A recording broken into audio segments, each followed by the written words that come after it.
This is the #1 reason why you see a ton of gym bros who just get denser and denser and denser as time goes on and never any bigger. It's because they're too caught up in the weight, too caught up in ego lifting, and they're not taking the time to learn the craft of lifting weights. 'Cause we can run. What is going on, guys? Welcome back to the channel. Today we have episode 3, and that is going to be weight is not everything. Alright, so hopping right into this one. This is a pretty easy topic to grasp. Weight's not everything. That is something you have to get through your head right off the bat here, guys. If you want to completely sabotage your gains and just prevent yourself from getting anywhere really quickly, lift way too heavy, way too fast. It's gonna do two things. It's either gonna get you injured or it's gonna prevent you from learning proper form. Preventing you from learning proper form, that's just gonna lead to you getting injured down the road. Now, I've got nothing against heavy lifting, don't get me wrong. In fact, I want you to lift heavy, just not too heavy. Let me be clear by what I mean by too heavy. You do not wanna be lifting 5 rep weight for 12 reps, and you don't want to be trying to lift 1 rep weight for 3 to 5 reps. It's pretty simple. If you can lift a weight maybe 1 time with really, really good form, and then if you let the form get a little sloppy, like if it's a bench press, you can come down, press, and you know, all right, for this next one, if I want to get it again, I got to get some momentum. So you come down, you kind of bounce it off your chest, and then for the third one, you're turning your entire sternum into a trampoline. That is what I mean. I don't use 1 rep weight for a 3 rep set. Essentially, you want to find the right weight for the right set, and it can be frustrating because sometimes the right weight is really close to that weight that you've got in your head. That's where guys get messed up, and it's this whole ego thing of like, what's an extra 5 pounds here? What's an extra 5 pounds there? Oh, I can do it. You know, I want to look cool. Well, guess what? You know, if you really want to look cool, if you want to look great down the road, trying to have it all right away is only going to take away from that end goal. So how do you find your ideal weight? Well, here's step 1. Find your true 1 rep maxes. Now, I don't mean the most amount of weight you can lift. I mean the most amount of weight you can lift with ideal form. Here's the way that these things work. When we do a strength-based program, we work off of percentages or perceived exertion based on our 1 rep max. If you have a 1 rep max that was in perfect control, that you did and it didn't hurt anything, yeah, it was a struggle. Let's say it was a deadlift. You know, you didn't strain your lower back, you're not dying, but it was an all-out effort for you to get it up with that perfect form. Well, guess what? Then your percentages are what you can do based off of that 1 rep max. So if you're doing 80% of a perfect form 1 rep max, you're gonna be able to maintain perfect form. However, if you do a real sloppy 1 rep max 1 time and you throw in that extra weight just, you know, for the hype, and you really like, I'm talking like your back looks like this on the way up, and you lock it out at the very end, and you go home and you're sore for 3 days and your spine feels like it's gonna just disintegrate, it's not gonna be fun doing 80% of that number for rep work. And it's gonna actually be depressing, first of all, because guess what? You're not actually that strong. You cheated that weight up. So now when you have to do the work based off of that percentage, you're gonna have to cheat every single set. You know what that's gonna lead to? You're gonna be falling behind because you're not actually building the muscle, you're just grinding on your joints. So you're not gonna be getting stronger week after week. And you're gonna get injured eventually because you can only get away with so many cheated reps before one of them gets you. How do you set this up the correct way? Well, step 1, get a true 1 rep max. Don't do a 1 rep max based off of a specific number you have in your head. It's always great to come in with a number you're shooting for, but work your way up slowly, pyramid your way up to that number. And if you get close to it and you just can tell your form's breaking down, I would ease off rather than go too hard. This is an advice that you're not gonna get from a lot of people, and especially not a lot of gym bros.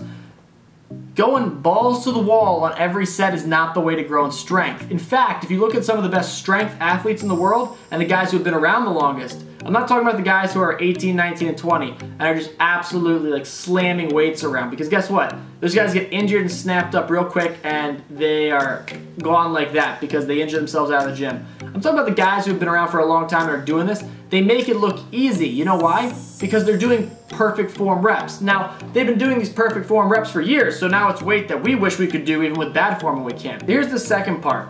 I want you guys to use a little thing called auto-regulation. What does that mean? It means that someone giving you a program, or even you programming your own program, can only guess so many variables. So when you go into the gym, you're trying to get stronger, and it says, all right, we're doing 80% of your 1 rep max today for 3 sets of 5. If you do 2 of those 3 sets and you're feeling really bad at the end of that last set, you have to auto-regulate your sets to protect yourself. In the same way that if you're feeling really good, you can add a little bit. It's a give and a take, right? And it's much more, I find, is a give. You know, give yourself a little more room, right? Don't be pushing up against that threshold where you are risking injury. So in order to auto-regulate, you kind of have to have an idea of what a good set and a bad set feels like. So that's why you want to get started with that perfect 1 rep max first, because then you know what these good sets are going to feel like. And you're going to have days where you just don't feel as good, and being able to auto-regulate and call it when you're just not feeling good is okay. It's not being a wimp, it's not backing down, it's being smart. All right, and there have been times, trust me, where I put my headphones in and I'm going to suck it up, I'm just doing it, and guess what? I got injured and I was out for like months at a time. If you want to make it through a whole program successfully, make it through a whole 90-day chunk successfully, auto-regulate. Know when to call it when it's just not feeling right and move on to something else. It doesn't mean you're quitting, you're just pivoting, all right? Because you can't expect your body to perform at 100% every single day. Now, point number 3 on the flip side, if you're trying to do everything super, super heavy, you're missing out on hypertrophy, the part that gets the muscle to actually grow larger, all right? You can be really, really strong. There's plenty of guys who are really, really strong and they don't have a lot of muscular size. They're just dense. They build up that dense contractile power of the muscle. If you want to get swole, if you want to get large, if you want to have those caps of delts and that V taper, I don't know why I'm flexing, I'm not that big. If you want to get that though, like you see these other guys on YouTube have, you have to put in hypertrophy time, and that comes from focusing on the contraction of the muscle. And I see way too many young guys doing this. Like, they'll do an entire chest workout and they'll go heavy at first, you know, on the bench press and on incline bench, but then they'll stay heavy and they'll do heavy dumbbell flies.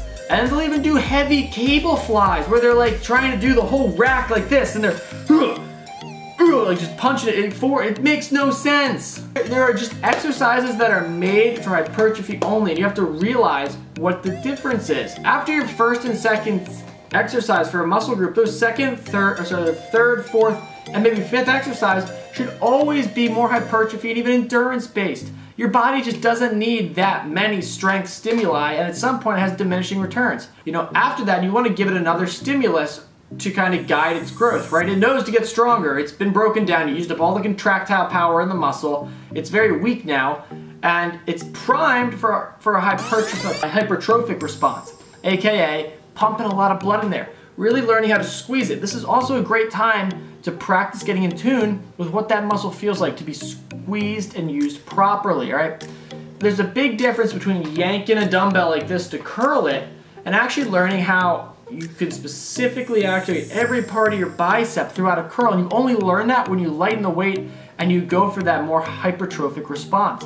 So if you go heavy on every set, you miss out on that, and that's a lot of growth, not just mentally but physically, that you're missing out on. All right, you are going to develop the mindset of a bodybuilder, of someone who's going to have that bigger ideal physique, and you're also going to develop the muscles of a bodybuilder by doing it that way. But if you go heavy all the time, you're missing out on a ton of growth potential. So for this episode, let's recap.